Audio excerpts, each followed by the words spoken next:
Mheshimiwa Rais wetu wa Jamhuri ya Muungano wa Tanzania Daktari Samia Suluhu Hassan, waheshimiwa mawaziri mliopo, meza kuu yote, viongozi kwa pamoja. Biblia inasema hivi katika Injili ya Yohana sura ya 14 mstari wa 9 mpaka wa 11, lakini nisome mstari wa 11 peke yake. Yesu akasema, mnisadiki ya kwamba mimi ni ndani ya Baba na Baba yu ndani yangu? La, hamsadiki. Hivyo sadikini kwa sababu ya kazi zenyewe. Mheshimiwa Rais, Biblia inasisitiza juu ya kazi, na sisi tukupongeze kwa sababu ya kazi unayoifanya.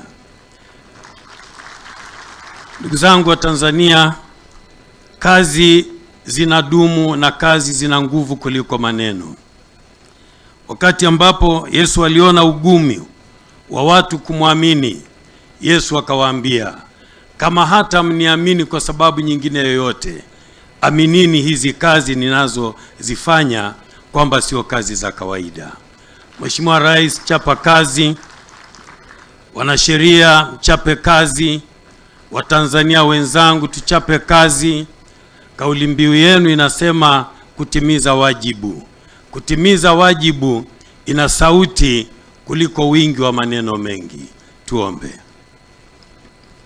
Baba yetu na Mungu wetu, katika jina la Yesu, asante kwa sababu ya zawadi ya uhai.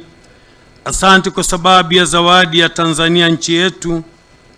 Asante kwa sababu ya zawadi ya Rais wetu wa Jamhuri ya Muungano wa Tanzania Daktari Samia Suluhu Hassan na wasaidizi wake. Mungu wetu, ni maombi yetu utulindie Tanzania yetu, utulindie rais wetu na wasaidizi wake. Usimame na Tanzania katika nyakati zote pamoja na Watanzania.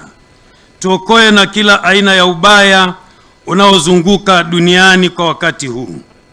Tuokoe na ubaya, tuokoe na mabaya. Tunaiweka nchi yetu mikononi mwako, ambapo ikiwa mikononi mwako itakuwa katika mikono salama.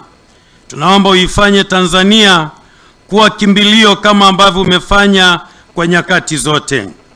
Mungu wetu, tunaomba kwa sababu ya mkutano huu wa mawakili wa Tanzania wa serikali, tunaomba yale ambayo atajadili yakalenge kuifanya Tanzania ibaki kuwa kisiwa cha amani, ikiwa kisima cha utulivu. Mungu wetu, tunaomba haya katika jina la Mungu Baba, Mwana na Roho Mtakatifu. Amen. Jumuiya ya Maridhiano na Amani inakutakia kazi njema mama, daktari wetu na mawakili wetu. Asante sana. Ili kuwa mwanafamilia bora wa Global TV, usisahau kusubscribe, like, kushare na kucomment. Baada ya kusubscribe, bonyeza alama ya kengele ili kupata taarifa kwa kila video inayopanda Global TV Online.